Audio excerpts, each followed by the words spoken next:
Dopo un lungo dibattito durato diverse ore, Aula Sollana approva il piano Tari 2018 con 11 sì, 7 no e un astenuto.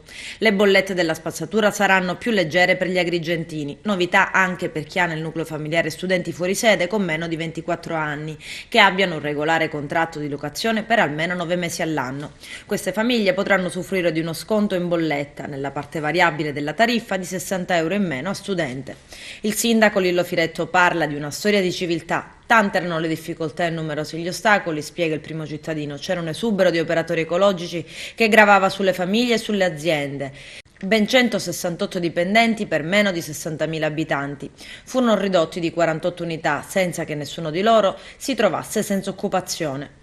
Soddisfatti anche i consiglieri comunali di Agrigento Cambia e Rinasce, anche perché l'avvio della raccolta differenziata segna il risparmio che a partire dal prossimo anno sarà ancor più significativo.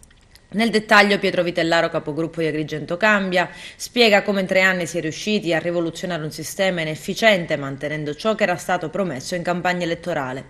Vincenzo Licata, capogruppo di Agrigento Rinasce, punta l'accento sul traguardo già raggiunto. Se il servizio è pari a 15 milioni e 500 mila euro, la parte fissa è già stata ridotta di 300 mila euro, la variabile di 200 mila euro.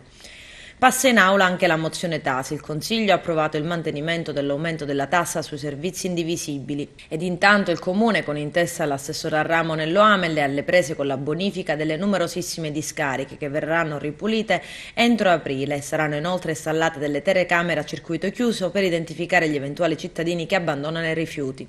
Nello stesso tempo, aggiungono dall'amministrazione, sarà potenziato il servizio di vigilanza e di controllo sul territorio che consentirà di sanzionare pesantemente i trasgressori e gli incivili che abbandonano abusivamente i rifiuti. E subito dopo le feste partirà il servizio di discherbamento con interventi su tutto il territorio della città.